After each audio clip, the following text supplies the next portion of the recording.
Not doing in your studies. तो आगे next part, जैसे कि आप लोगों को पता है बच्चे, यहाँ पे मैं करवा रही हूँ आरआरबी की प्रिपरेशन।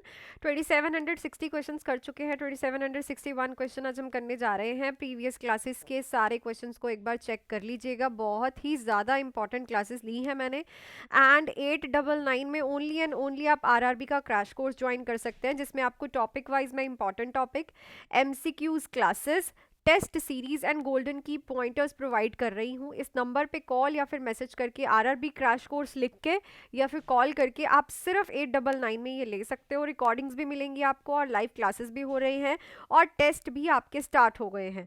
सो डिले मत करिए, ओनली इन 899 आप ज्वाइन कर सकते हैं। सो चलो चलते हैं क्वेश्चन पे। पहला ही क्वेश्चन है, nurse is inserting an indwelling urinary catheter in a female patient. After inserting the catheter no urine returns, what should the nurse do next. तो आपने इनड्वेलिंग कैथेटर डाला फीमेल पेशेंट के, ठीक है। इंसर्ट करने के बाद कैथेटर के यूरिन नहीं आया, ठीक है ना, इंसर्शन के बाद भी यूरिन नहीं आया, तो अब आप क्या करोगे। Remove the catheter and try again, leave the catheter in place and insert a new one above it, inflate the balloon and check for urine return, increase the patient fluid intake and reattempt later. So यहाँ पे अगर insertion के बाद भी नहीं आ रहा, तो ध्यान रखो मे भी वो जो कैथेटर है यूरेथ्रा की जगह आपने वजाना में इंसर्ट कर दिया है।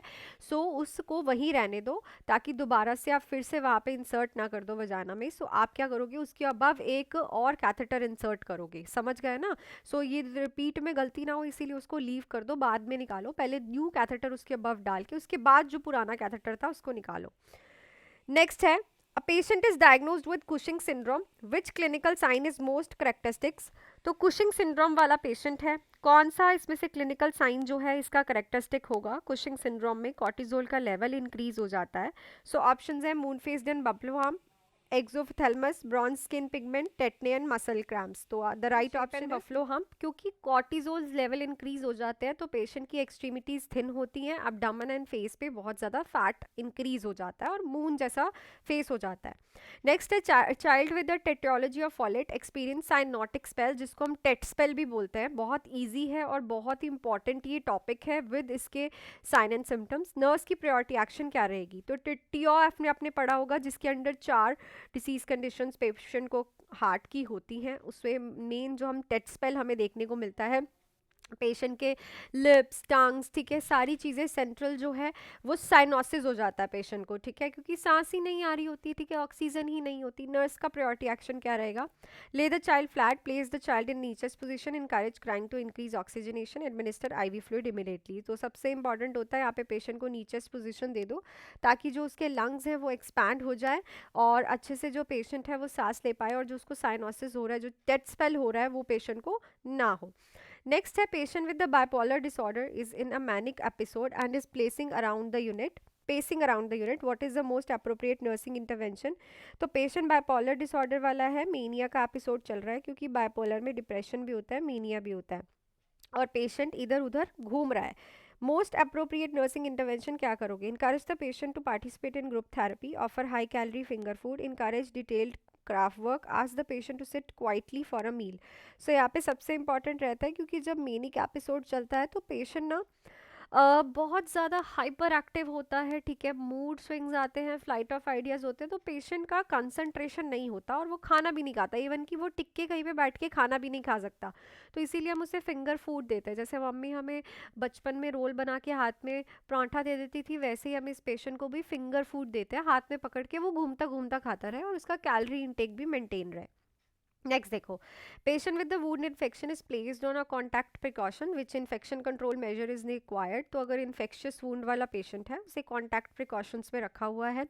कौन सा इन्फेक्शन कंट्रोल मेजर यहाँ पे रिक्वायर्ड होता है, N95 mask and gloves, private room और cohorting with another infected patient, wearing a surgical mask when entering the room, placing the patient in a negative pressure room. तो negative pressure room और only mask और gloves से यहाँ पे काम नहीं चलेगा।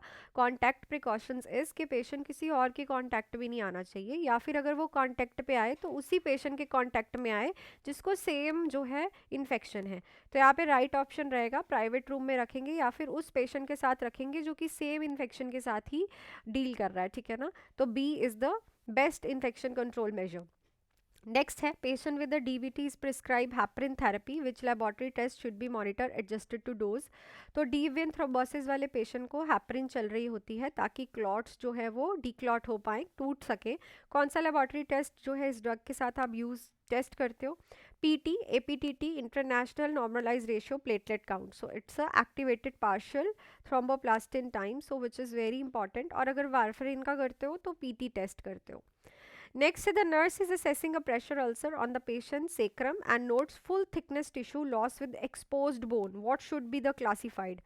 प्रेशर अल्सर था पेशेंट को सेक्रम मतलब लोअर बैक पे, सेक्रम वाले रीजन पे, और आपने देखा फुल थिकनेस टिश्यू जो है वो खत्म हो गया, मतलब जो टिश्यू होता है वो खत्म है, स्किन खत्म है और बोन भी दिख रही है। क्या क्लासिफिकेशन है? स्टेज 2, स्टेज 3, स्टेज 4 या फिर अनस्टेजेबल? तो अनस्टेजेबल तो कहीं है ही नहीं, बोन हमेशा लास्ट स्टेज में दिखती है, that is stage 4।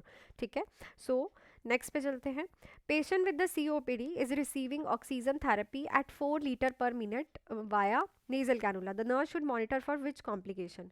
4 litre per minute के हिसाब से नेजल कैनुला के थ्रू COPD वाले पेशेंट को ऑक्सीजन जा रही है, किस कॉम्प्लिकेशन के लिए आप पेशेंट को मॉनिटर करोगे? Hypercapnia, respiratory depression, pulmonary hypertension, respiratory alkalosis, increase urine output. तो यहाँ पे क्या होता है कि COPD वाले पेशेंट में हमेशा क्या रहती है? कार्बन डाइऑक्साइड की रिटेंशन रहती है। तो अगर आप ज़्यादा तेज़ ऑक्सीजन चलाते हो, कितनी तेज़, 1 से 2 लीटर से ज़्यादा फ्लो में ऑक्सीजन चलाते हो, तो पेशेंट का और कार्बन डाइऑक्साइड का रिटेंशन होने का खतरा होता है और रेस्पिरेटरी डिप्रेशन भी हो सकता है ज़्यादा ऑक्सीजन जाने की वजह से। Clear? So the right option is a, which is in which nurse should monitor for this complication. Next, the nurse is assessing a 2 months old infant. Which finding is most concerning? 2 months के बच्चे को आप assess कर रहे हो, कौन सी finding concerning है? Moral reflux absent है भाई, posterior fontanel open है, infant turns head towards the sound, palmar grasp reflux is present। तो palmar grasp reflux present होता है, infant sound की तरफ अपना head भी घुमाता है और posterior fontanel भी ऊपर होता है, पर मोरो रिफ्लक्स भी प्रेजेंट होता है, एब्सेंट नहीं होता। मोरो रिफ्लक्स 4 से 6 मंथ्स पे जाके जो है एब्सेंट होता है, और अगर ये एब्सेंट है तो इट शोज़ कि बच्चे को कोई न्यूरोलॉजिकल डिसऑर्डर है। सो इसके लिए ये कंसर्निंग फाइंडिंग है, हमें देखना पड़ेगा। नेक्स्ट है the nurse is caring for a patient with a lithium therapy, which instruction is most important? तो लिथियम थेरेपी चल रही है पेशेंट को, क्या इंस्ट्रक्शंस इंपॉर्टेंट है? Decrease salt intake, maintain adequate fluid intake, avoid dairy products, take medication on empty stomach. So मैं जब भी आपको क्लासेस में भी या फिर यूट्यूब पे लिथियम थेरेपी कराती हूँ तो 2 चीज़ें आपको बताती हूँ कि इंपॉर्टेंट है, तो उन 2 चीज़ों को याद करो क्या बताती हूँ और उसके हिसाब से क्वेश्चन को टिक करो आंसर को। सो जो मैंने आप लोगों से कल क्वेश्चन पूछा था, क्लांजेपाइन चल रही है पेशेंट को, क्या मॉनिटर करोगे? तो बहुत बार बता चुकी हूँ, एक ग्रेनुलोसाइटोसिस देखने को मिलता है, WBCs का काउंट पेशेंट को कम हो जाता है, तो इसीलिए हम इसका फ्रीक्वेंट चेकअप भी करवाते हैं और पेशेंट रिस्क ऑफ इन्फेक्शन पे होता है क्योंकि WBCs टूटते हैं। ठीक है, so the right option is option number 2। So that's it for this video. Video अच्छी लगी, वीडियो को लाइक शेयर सब्सक्राइब ज़रूर करना, और ओनली 899 में आप सब्जेक्ट वाइज में से important topic, MCQ classes, test series and golden key pointers की क्लासेस बाय कर सकते हो। 899 नंबर आपके पास है, आप मैसेज कर सकते हो RRB क्रैश कोर्स, या फिर कॉल करके भी मेरे से ये बैच जो है बाय कर सकते हो। सो मिलती हूँ नेक्स्ट वीडियो पे, till then do hard work, make your parents proud and all the best.